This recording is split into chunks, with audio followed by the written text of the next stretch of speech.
Alhamdulillahilladzi farraqa bainal haqqi wal batil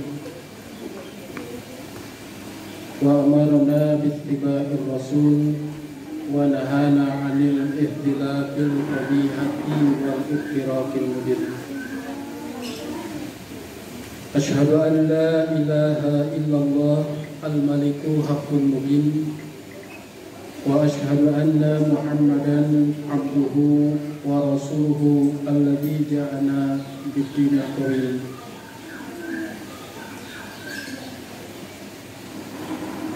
Yang saya hormati pimpinan cabang Persisti Johar Baru Jakarta Pusat beserta para taskil dan seluruh anggota serta simpatisan. Alhamdulillah dengan inayah, rahmat serta hidayah Allah Subhanahu wa taala pada siang menjelang sore ini kita bisa berkumpul, bermuajahah, bertatap muka dalam rangka melaksanakan salah satu tuntunan dan merupakan kewajiban, yakni ibadah thalabul ilmi, yang mana pada kesempatan yang berbahagia ini saya bisa bersilaturahim dengan ibu-ibu persiswi di Johar Baru. Sekalipun saya sering bertemu dengan ibu-ibu atau sebagian ibu-ibu, atau mungkin ibu-ibu pernah melihat saya. Pernah ya, Bu? Pernah belum, Ibu? Insya Allah pernah ya. Ada yang pernah, ada yang belum. Baru lihat ya, Bu. Nah, insya Allah lah ini yang pertama dan insya Allah bukan yang pertama. Jangan yang terakhir, Bu. Biasanya pengajian ibu-ibu bertemakan apa ya biasanya? Ganti-ganti ya. Pernah bertemakan poligami? Kok malah tertawa ibu-ibu? Belum pernah ya? Padahal itu syariat Islam ya. Tapi saya akan berbicara masalah wanita-wanita penghuni surga saja. Mudah-mudahan nanti dikaitkan dengan tadi, tapi insya Allah enggak dikaitkan dengan poligami, tidak. Tidak. Khawatir terjadi apa ya? Kalau berbicara ke ibu-ibu itu, kalau ke bapak-bapak baru nyambung gitu. Kalau ke ibu-ibu nggak nyambung.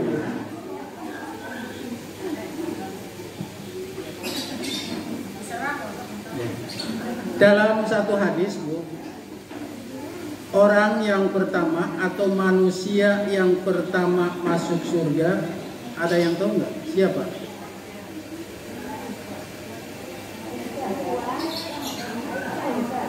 Manusia yang paling pertama membuka pintu surga adalah Nabi Muhammad.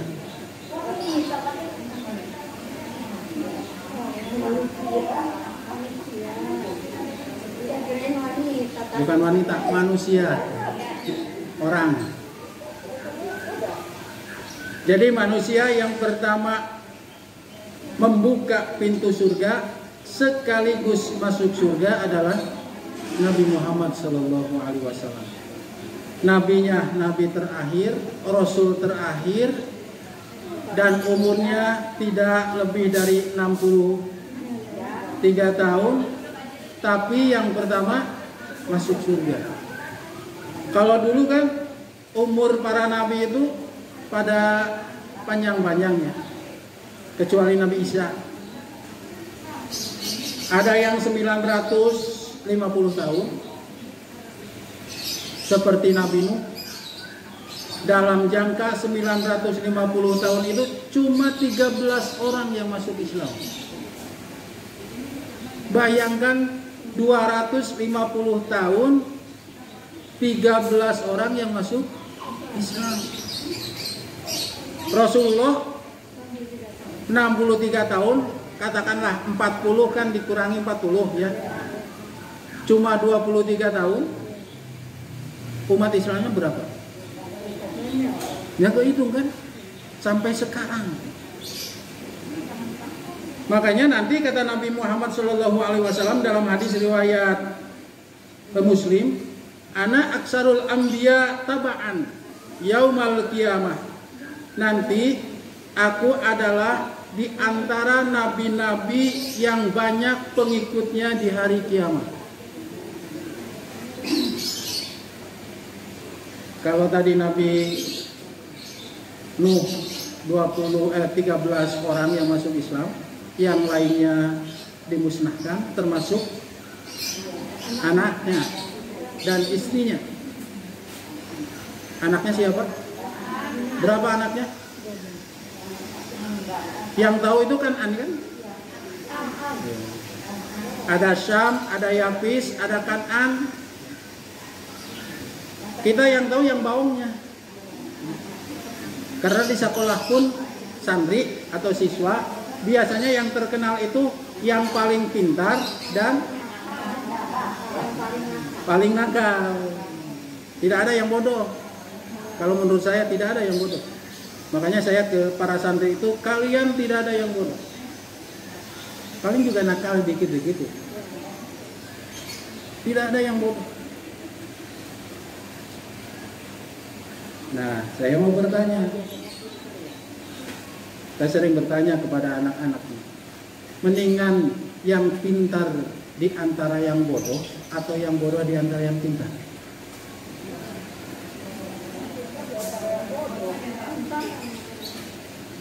Bu, mendingan yang pintar di antara yang bodoh atau yang bodoh di antara yang pintar?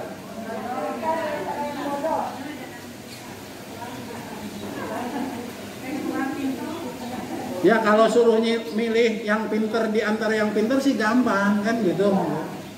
Tapi ini milihnya yang pintar di antara yang bodoh di antara yang pintar. Kalau harus milih, yang pintar di antara yang bodoh itu bodoh. Yang pintar di antara yang bodoh itu bodoh. Ini 5 orang. Semuanya bodoh, nilainya 2, kecuali 1 orang 3 atau 2,5. Berarti yang 2,5 itu yang pintar di antara yang bodoh, benar nggak? Bodoh. Tapi ini 5 orang, semuanya pintar, nilainya semuanya 100 kecuali 1 orang 9,5. Yang 9,5 itu yang bodoh di antara yang pintar. Pintar nggak? Pintar.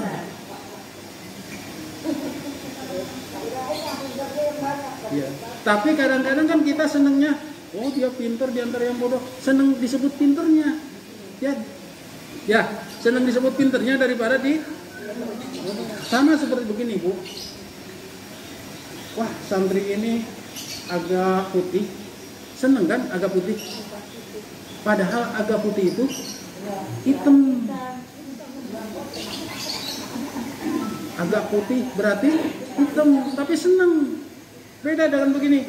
Wah, ini santri ini sekarang agak hitam. Putih nggak? Putih, tapi nggak seneng kan disebut agak hitam. Agak hitam itu putih. Agak putih itu hitam.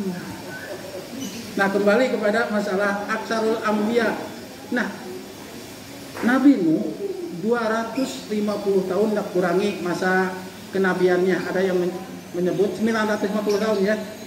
Ada yang menyebut kenabiannya itu ketika umur 300 tahun. Jadi 700 tahun lah kurang lebih masa kenabian perasulannya. Hanya 13 orang yang masuk perahu itu kan 13, itu pun masih saudara-saudaranya, bukan orang lain. Bahkan anak dan istrinya pun tidak ikut kan.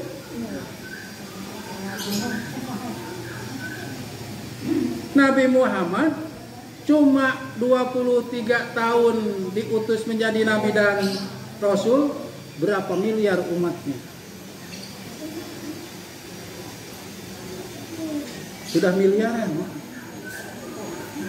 Ya kehitunglah. Makanya kata Nabi, ana aksarul anbiya taba'an yaumal qiyamah. Aku nanti di antara para nabi yang banyak pengikut di hari kiamat. Wa ana awwalu ma yuqra'u babal jannah, dan akulah yang akan pertama kali membuka pintu surga. Berarti yang pertama membuka pintu surga itu Nabi Muhammad Rasulullah Sallallahu Alaihi Wasallam. Makanya disebut Sayyidul Anbiya, penghulu para nabi. Bahkan Nabi Muhammad nanti yang akan memberikan syafaat di hari kiamat. Di masa ketika umat atau seluruh umat manusia dalam kondisi yang menegangkan, bahkan ada yang sampai keringatnya itu bercucuran sampai telinga, sampai kaki, ada yang sampai perut, mandi keringat, matahari didekatkan, ada yang menyebut beberapa hasta, beberapa jengkal dari kita. Nah, di antara para nabi itu didatangi oleh para umatnya. Ada yang menyebut datang kepada Nabi Adam dalam riwayat Bukhari itu, supaya memohon kepada Allah memberi syafaat pertolongan sama kita. Tapi Nabi Adam menolak, malu kepada Allah. Apa malunya? Karena telah pernah melanggar.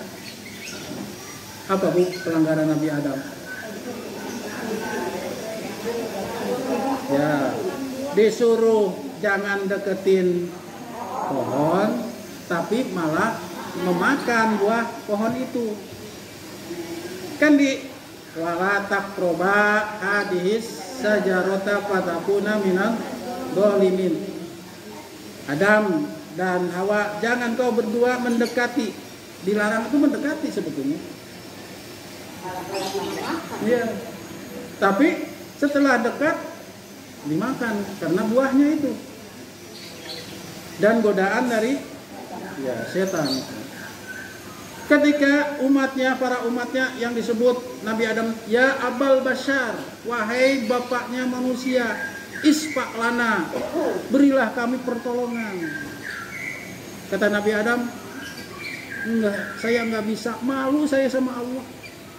Pernah melanggar, padahal sudah diampuni kan? Dengan kalimat Nabi Adam, Rabbana dolamna angkusana wa illam taghfir lana wa tarhamna lanakunanna minal khosirin. Yang sering dilakukan ya, doa tersebut habis adzan sering dengar Rabbana gitu kan, dolamna. Padahal itu doa Nabi Adam saking menyesalnya dengan dosa kedoliman terhadap diri. Kata Nabi Adam, carilah kepada yang lain, carilah ila Nuh. Pergi kepada Nabi Nuh. Datang kepada Nabi Nuh. Kita itu datang kepada Nabi Nuh nanti itu. Nabi Nuh disebutnya abdan syakura, hamba yang pandai bersyukur.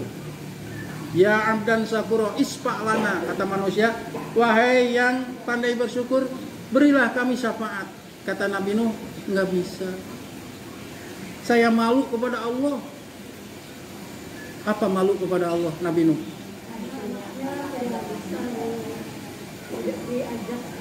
Ya. Nabi Nuh itu malunya itu pernah berdoa, Rabbi la tadar alal ardi minal kafirina dayyara. Ya Allah, habiskan saja orang-orang yang kafir di muka bumi, jangan engkau sisakan. Nah, doa itu dianggap oleh Nabi Nuh itu satu kepatalan, kesalahan. Kenapa saya harus memusnahkan semua gitu? Meminta kepada Allah, kan yang kafir dihabisin oleh banjir, termasuk anaknya, anak dan istrinya. Saya malu kepada Allah, kenapa berdoa seperti itu? Pergilah kepada Ibrahim. Datang ke Ibrahim. Berapa puluh tahun nanti itu di padang mahsyar begitu. Pergi kepada Nabi Ibrahim, ya Khalilullah, wahai kekasih Allah, isfa' lana, mohon syafaat untuk kami. Kata Nabi Ibrahim, malu saya sama Allah. qad kadzabtu salasa kadzabatin. Aku pernah berbohong di dunia 3 kali. 3 kali berbohong diingat oleh Nabi Ibrahim. Kita berbohong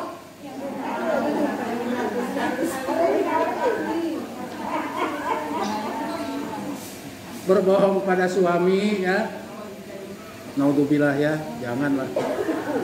Atau kadang-kadang pernah juga untuk menyelamatkan anak. Bagaimana anak, Bu?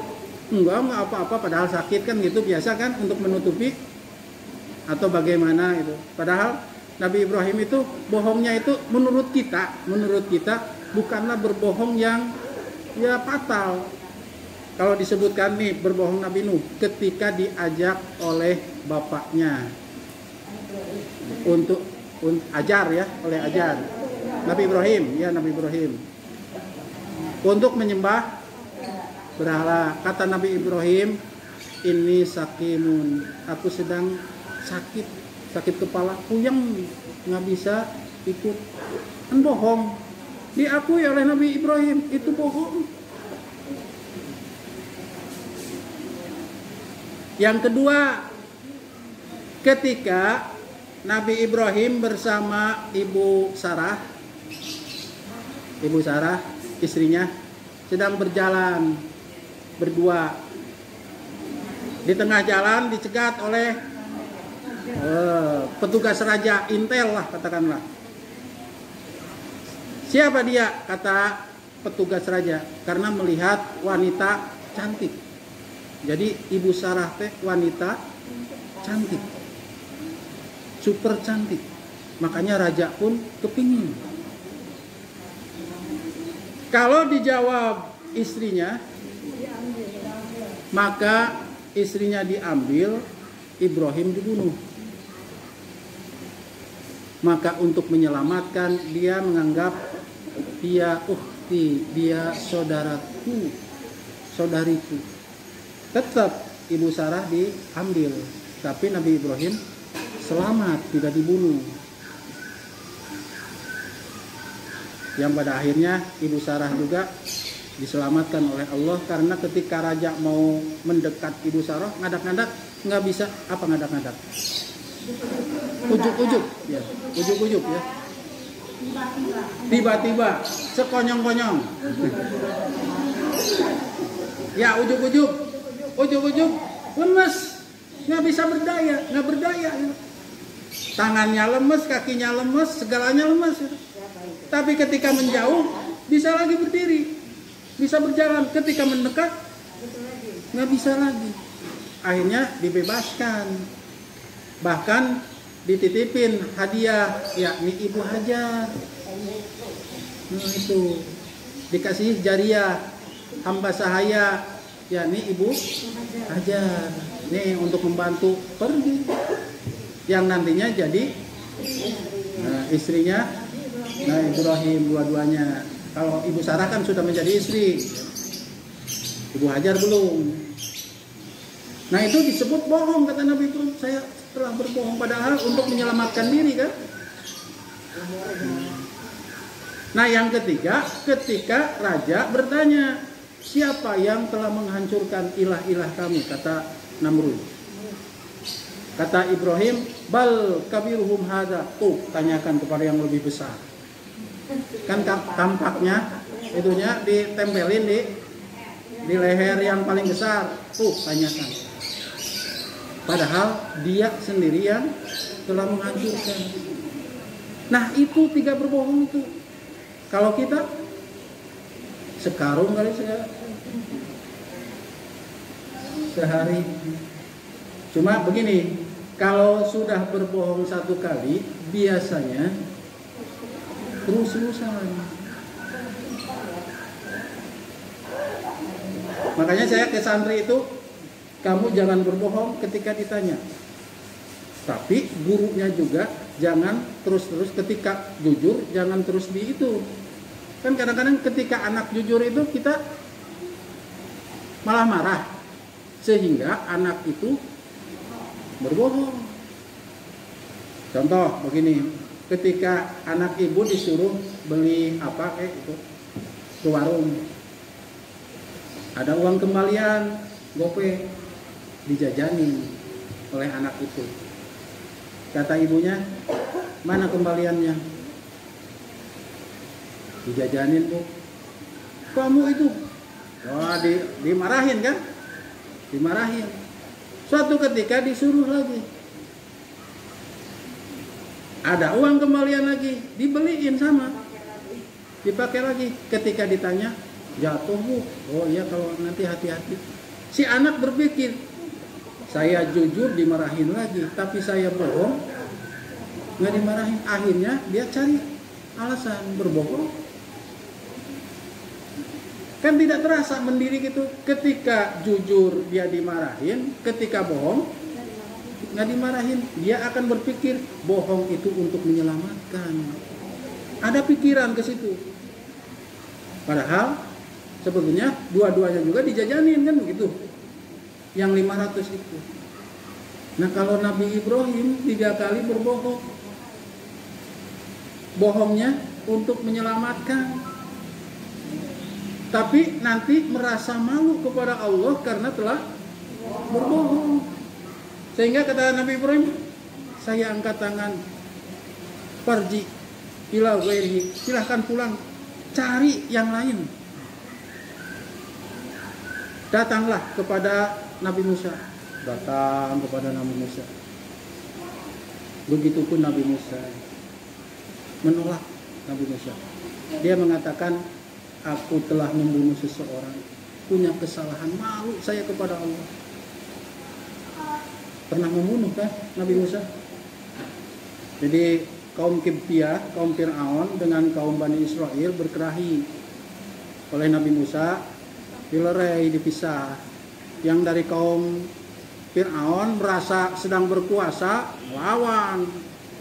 Nabi Musa ototnya gede, tenaganya, ditampar, ditinju.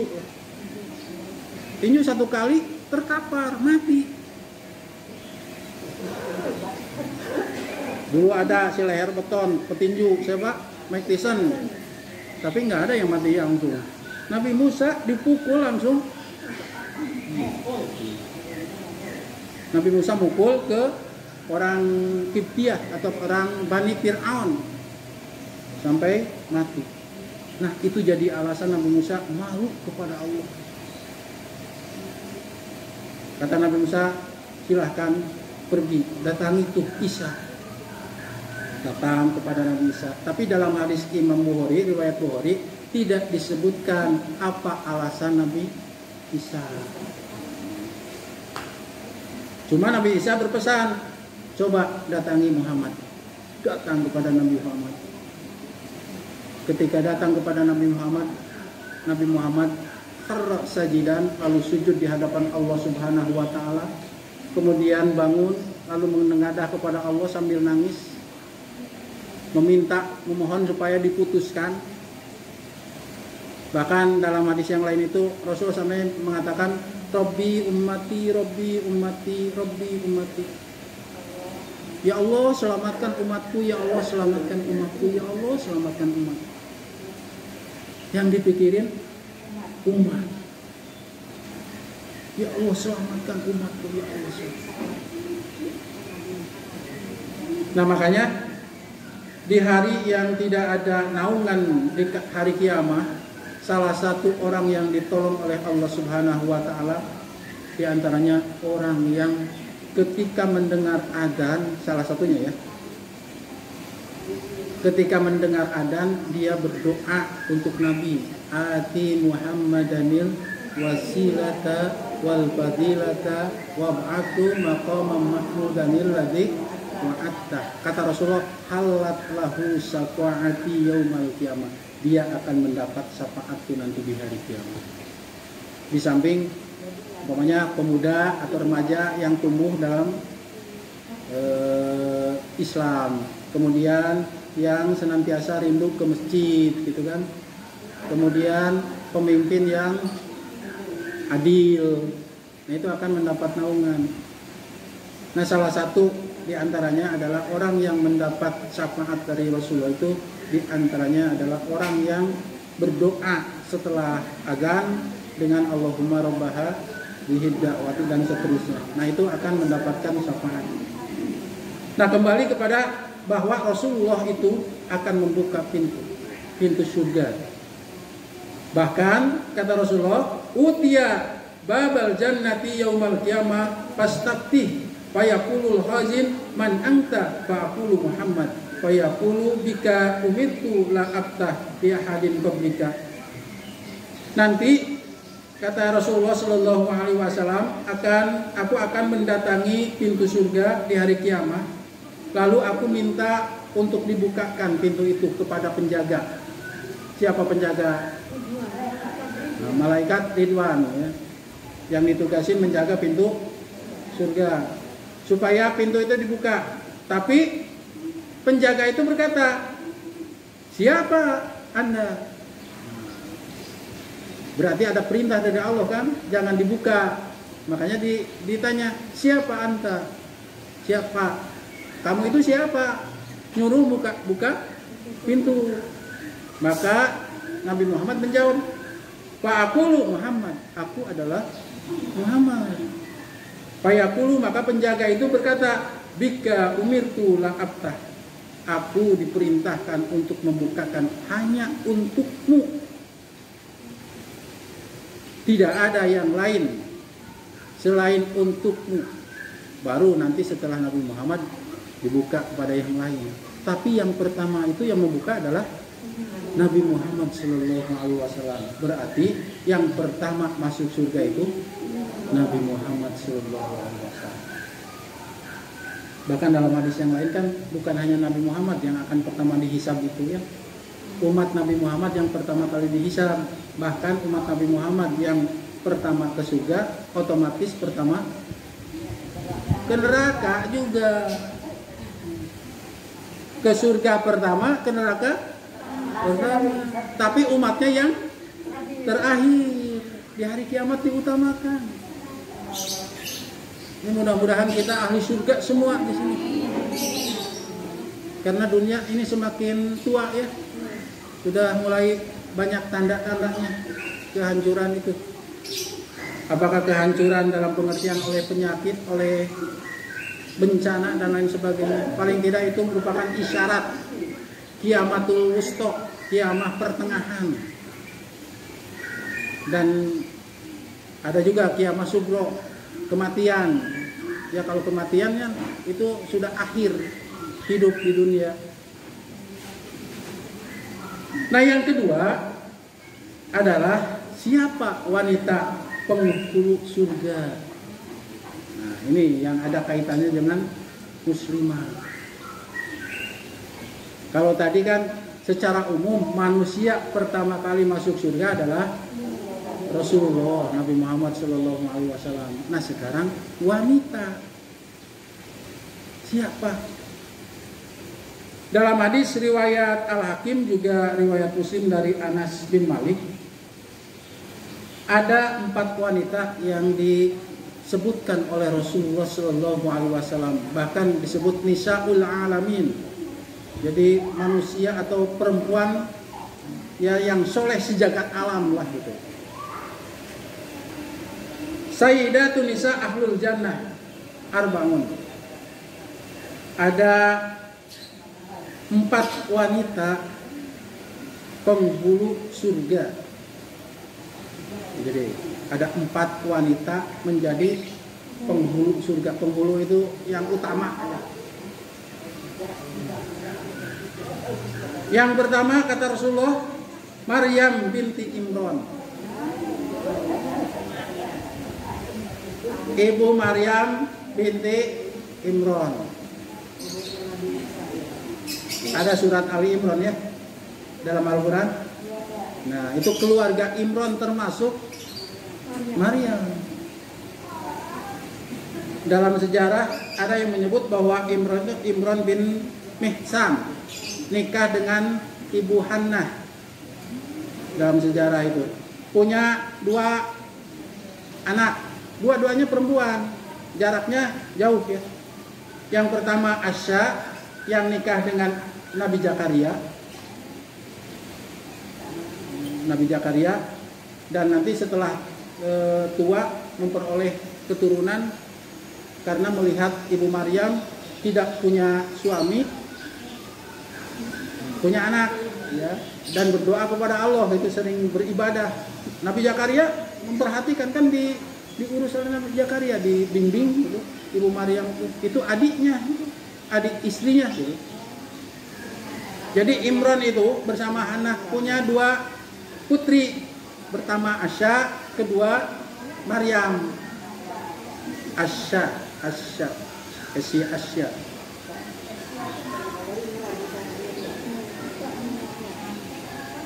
Nah, keluarga Imran itu kan bernadar, jika anak itu dilahirkan akan muharraran, akan dimerdekakan, dalam arti akan khusus untuk kalau sekarang itu khusus untuk agama gitu lah.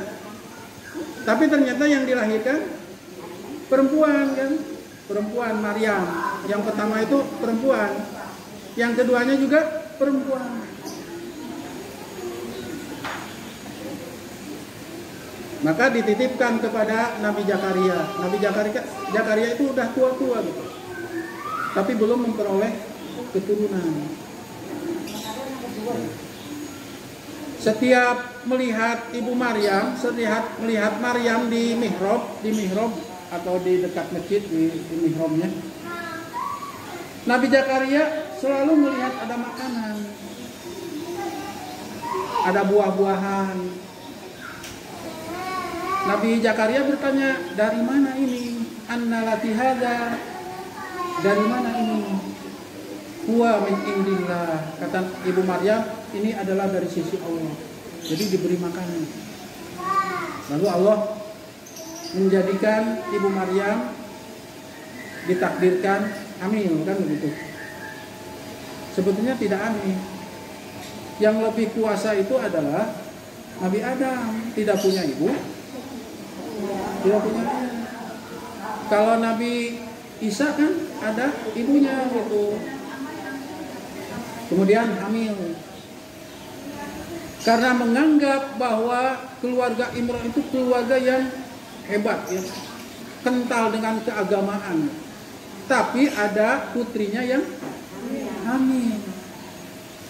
Jadi geger gitu. Wah, kesana kemari. Jadi hinaan, penuh hinaan, termasuk ke Maryam sendiri. Sampai mau diusir. Ketika sedang hamil besar itu sampai pergi dan singgah di pohon kurma, di bawah pohon kurma. Sampai dalam ayat itu kan, ketika beliau itu berserah diri, ya, Ibu Maryam itu istilahnya mau mati terserah Allah, mau hidup terserah Allah, jadi sudah pasrah gitu.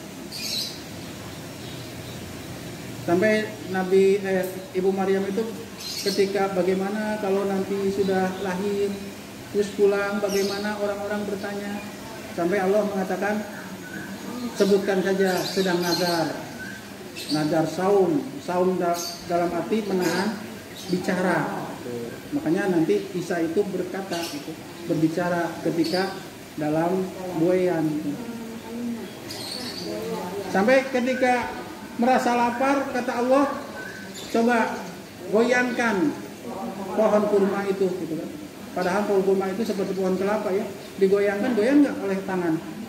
Ini lagi hamil tua, mau melahirkan, sudah melahirkan bahkan, ya, suruh goyangin pohon kurma. Artinya di sini harus ada usaha. Sekalipun tidak bisa digoyangkan, kan? Sama seperti yang 3 kisah masuk gua itu, ya, berdoa tapi harus ada usaha mendorong, kan? Maka sedikit didorong, itu adalah usahanya. Seperti Maryam, tidak bisa begitu saja turunnya, diusahakan, digoyangkan. Ternyata yang sudah matang itu pada jatuh dan dimakan oleh Ibu Maryam. Nah, keutamaan dan keistimewaan Maryam itu dia menjaga kesucian. menjaga kesucian. Sampai disebut Nisaul Alamin, bahkan menjadi surat Maryam. Ada kan? Ada. Ada lagi wanita pakai surat. Anisa itu wanita ya. Kalau laki-laki banyak ya, Ali. Surat Muhammad, surat Nuh, Ibrahim. Tapi ini bahkan bukan nabi, bukan rasul, ada ya, Luqman ya. Ini wanita satu-satunya wanita dipakai nama surat dalam Al-Qur'an, yaitu Maryam. Nah, Anisa itu bukan nama, tapi perempuan gitu. Perempuan, bukan nama seseorang. Sama seperti Rijal gitu. Tapi tidak ada surat Rijal ya. Tapi ada surat Nisa. Yang kedua setelah Maryam, wa Fatimah binti Rasulillah sallallahu alaihi wasallam.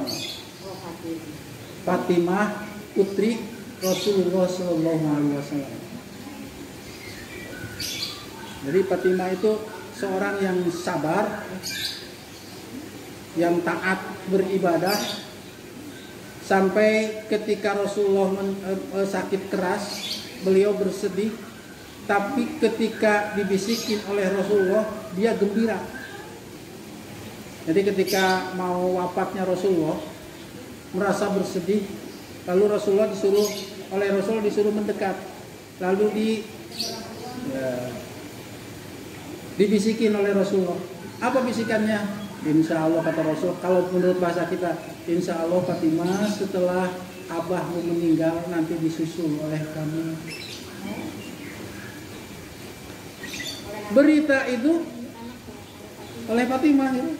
Kata Fatimah sangat gembira sekali ketika ada bisikan dari Rasulullah. Kata Rasulullah, wahai Fatimah, insya Allah setelah bapakmu ini wafat nanti dilanjutkan dengan kamu. Gembira Fatimah mendengar itu. Kalau kita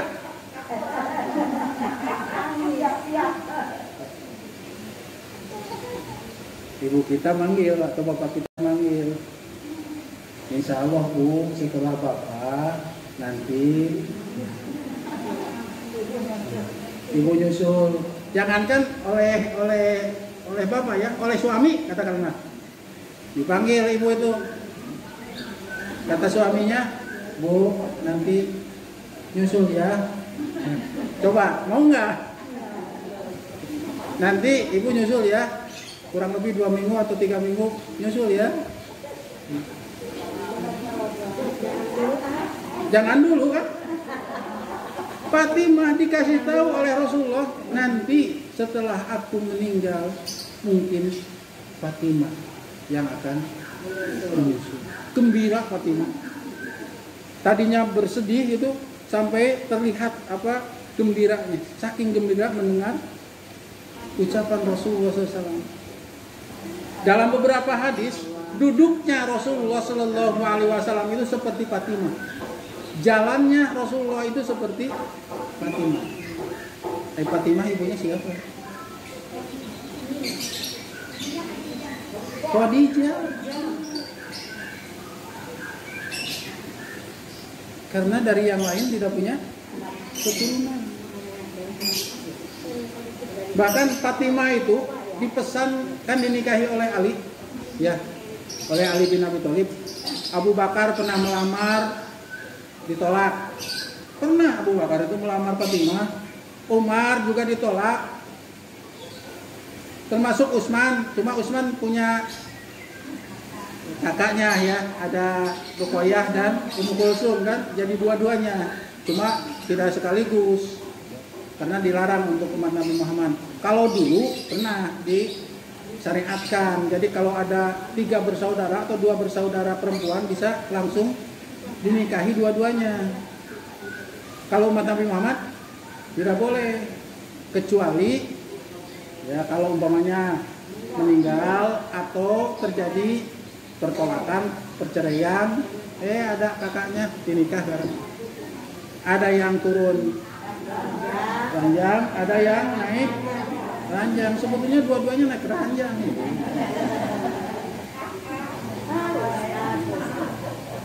Ya kalau tadinya di kakak, kemudian ke adik turun ranjang. Kalau tadinya adik, kemudian ke kakak naik ranjang. Itu istilah Sunda kali ya. Istilah apa? Padahal dua-duanya naik ranjang.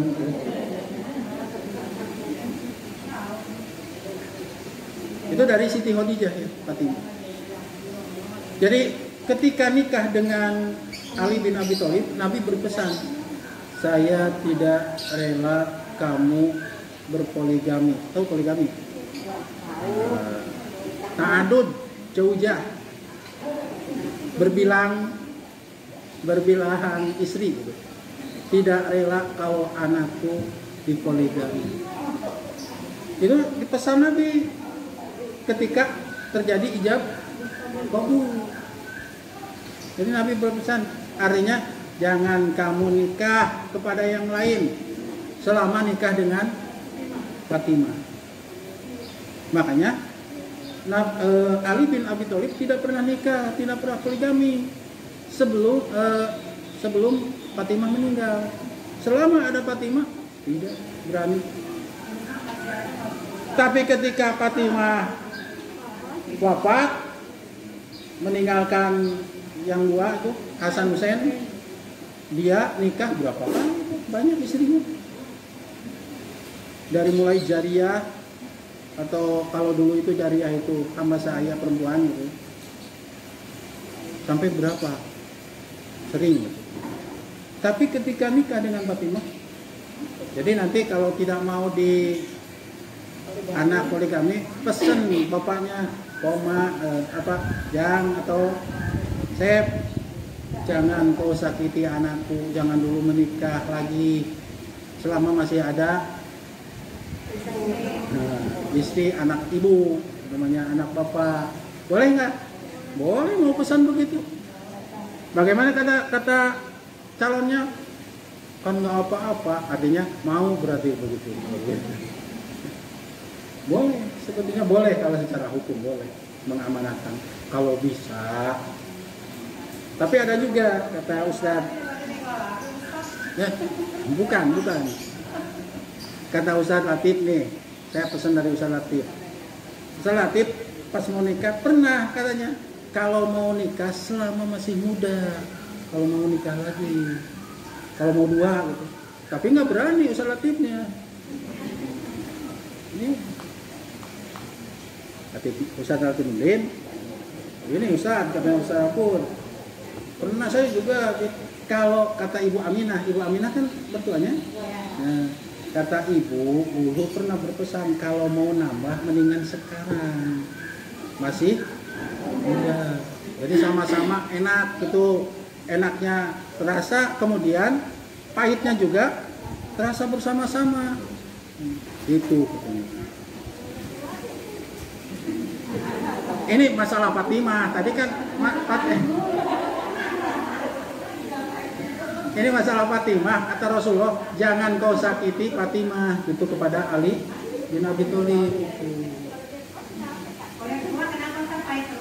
Ya? Mungkin saja ingin enaknya gitu.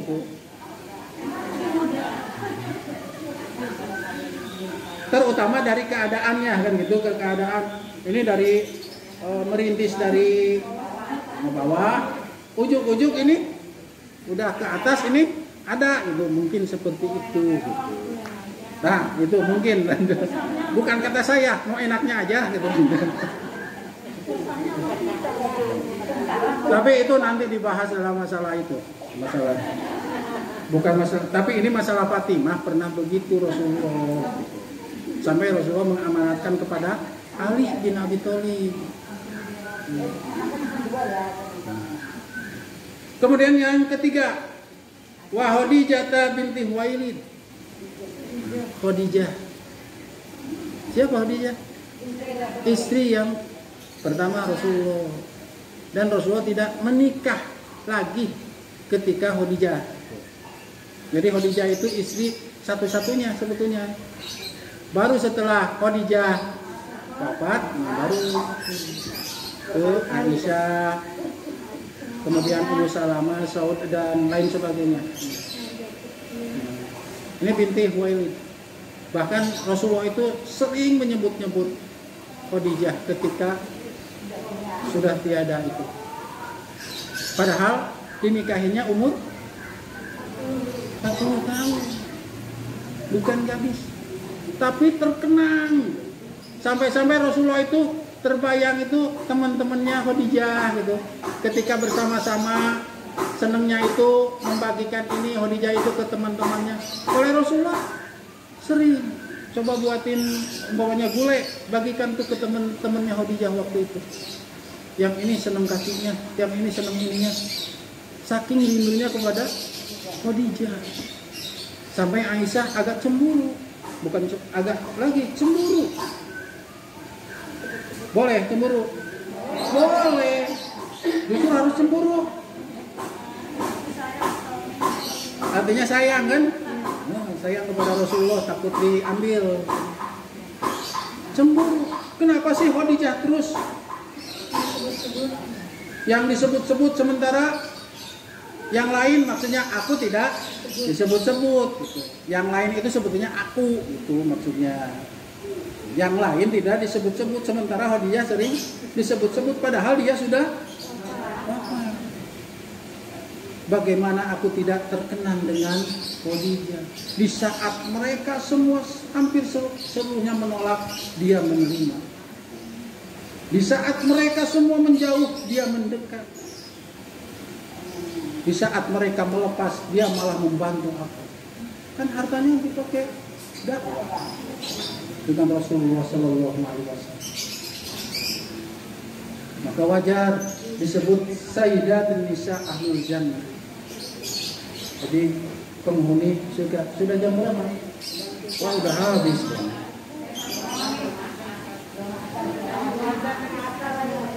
Sesuai dengan pesanan sampai jam 3 ya.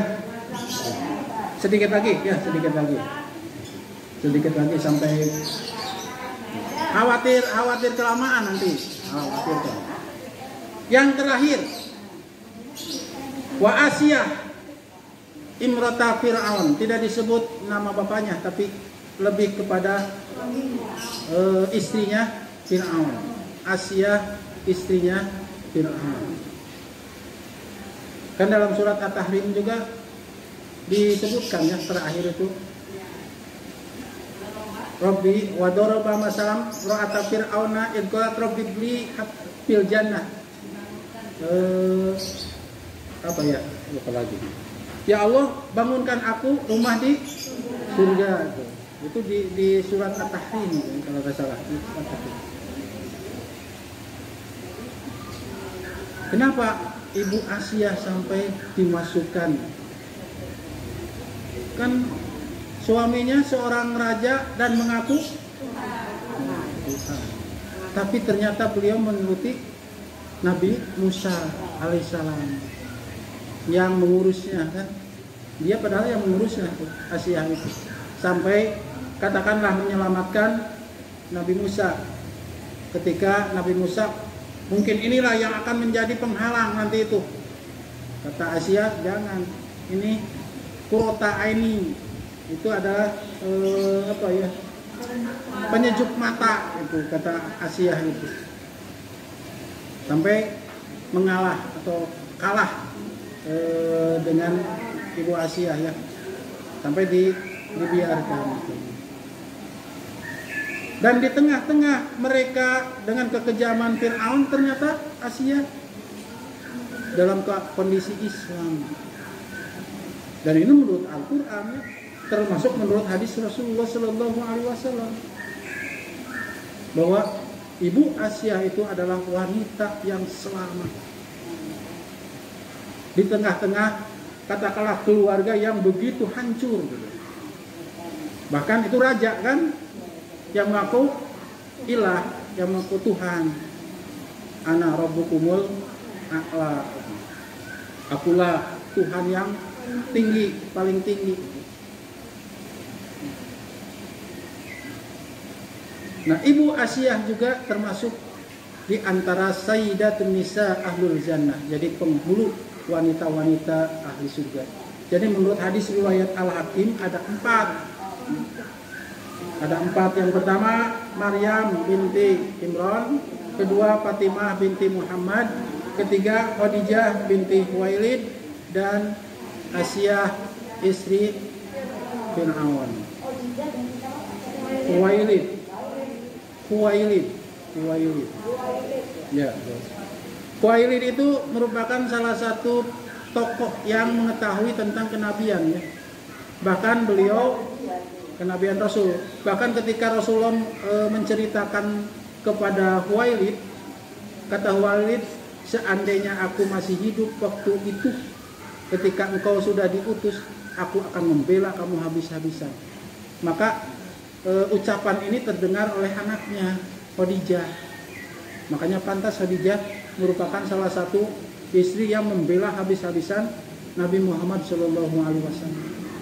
Baik itu dengan jiwanya maupun dengan hartanya. Dan mudah-mudahan kita termasuk di antara yang sifatnya bisa seperti Maryam, seperti Fatimah, seperti Khadijah, seperti Asiyah. Sehingga kita dimasukkan ke dalam surga sebagaimana 4 wanita tersebut yang tercatat dalam hadis Rasulullah SAW. Ibu-ibu sekalian, mudah-mudahan apa yang barusan saya sampaikan, insya Allah kalau ada waktu kita lanjutkan dengan pembahasan yang lain, termasuk masalah yang ada kaitannya dengan masalah penghuni neraka, wanitanya, gitu ya. Rabbana atina fid dunya hasanah. Atau ada yang ditanyakan? Ya, boleh.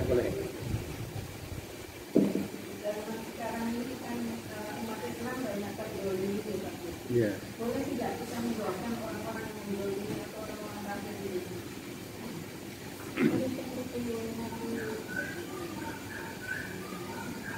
Bolehkah kita mendoakan yang benar-benar orang yang mendolimi itu, kita doakan umpamanya kehancuran, gitu ya, katakanlah kehancuran. Rasulullah Shallallahu Alaihi Wasallam mengatakan di antara doa yang paling mustajab adalah doa orang yang didolimi.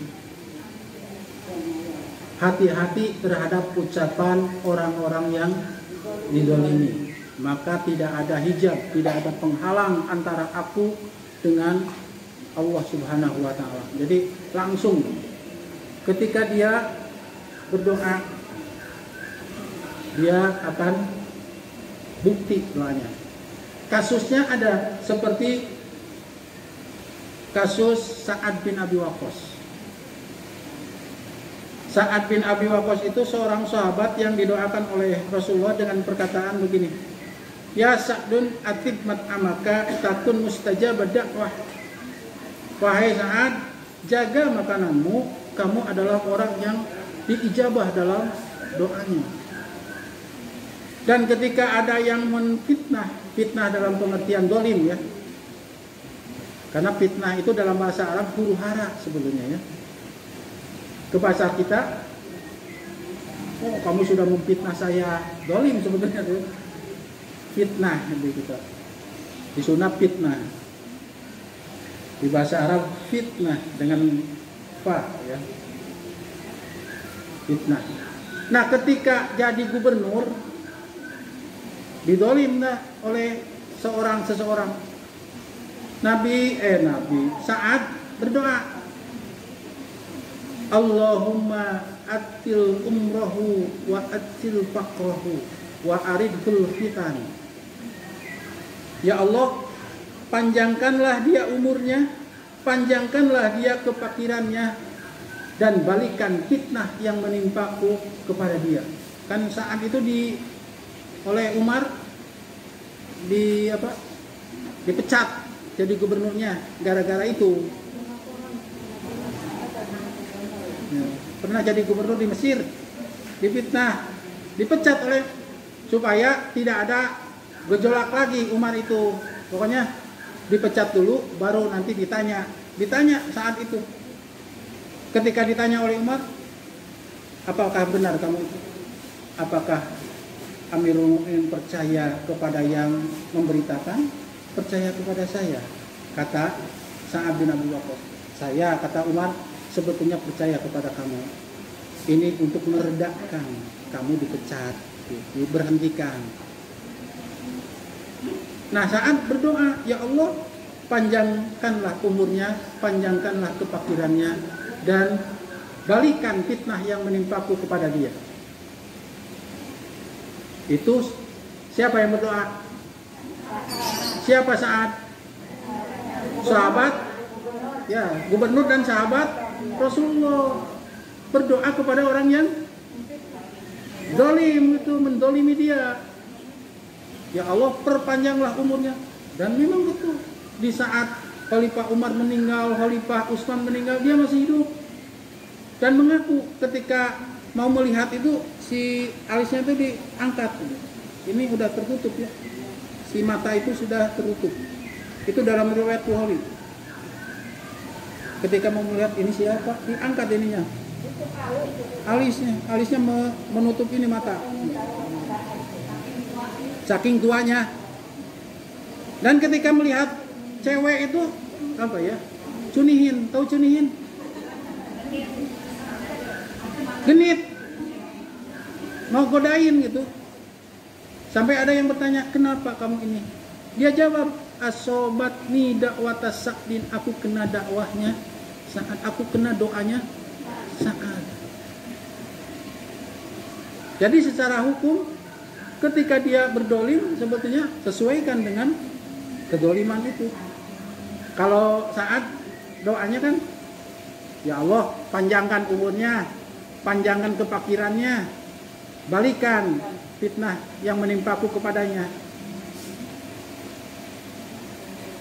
Itu dalam riwayat Imam Sahih Bukhari ada ya, peristiwa Sa'ad itu ketika dipecat oleh Umar bin Khattab sebagai khalifah. Jadi secara hukum silakan, tapi memaafkan itu lebih baik, dan mendoakan yang lebih baik. Ya Allah, kembalikanlah dia supaya lurus. Karena kita didolim, pokoknya didolim, mendoakan yang baik. Kan doa yang didolim itu makbul. Tapi kita doakan, ya Allah, berilah hidayah dia, luruskanlah dia. Ada pemimpin umpamanya merampas harta rakyat, ya Allah, mudah-mudahan pemimpin itu menjadi yang baik, jangan begitu kepada rakyatnya, umpamanya ya. Didoakan yang baik, itu lebih baik. Sekalipun mendoakan sesuai dengan yang dikerjakan, diperbuat, dibolehkan. Karena ketika ada yang kepada kita dolim, kemudian kita dolimi, itu sudah sama ya, setimpal. Setimpal boleh. Pajajau sayyah misuha.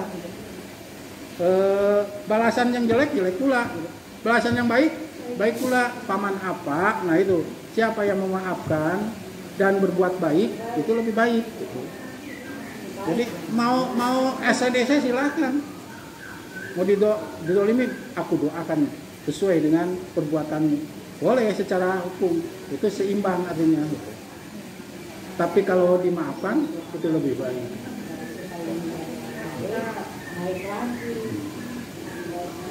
Nabi Muhammad pernah mendoakan ketika mendoakan tidak baik ya, dalam pengertian dihancurkan. Pernah ketika para hufad 70 hufad Al-Quran, penghafal Al-Quran, dibantai. Jadi ketika masuk, bantai, kepalanya dipenggal, masukkan ke sumur. Bi'rul Ma'unah, peristiwa Bi'rul Ma'unah. Lalu Rasulullah selama 1 bulan bahkan Rasulullah kunut najilah tiap sholat, selesai ruku, mendoakan kebinasaan kepada kaum itu. di antaranya kaum Dakwan itu yang membantai seluruh hufad penghafal Al-Quran. Para sahabat itu dikirim 70 penghafal Al-Quran, semuanya dibantai, masukkan ke sumur.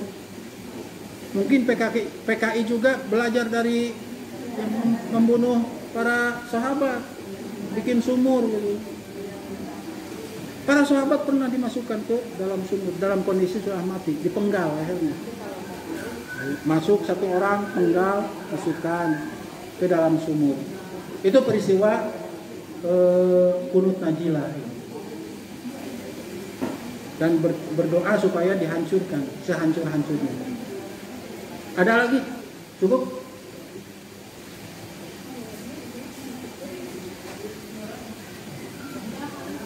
Sudah ya? Oh, udah lebih 15. Ada bonusnya 15 menit. Aku qouli hada astaghfirullaha li wa lakum rabbana atina fid dunya hasanah wa fil akhirati hasanah wa qina adzabannar.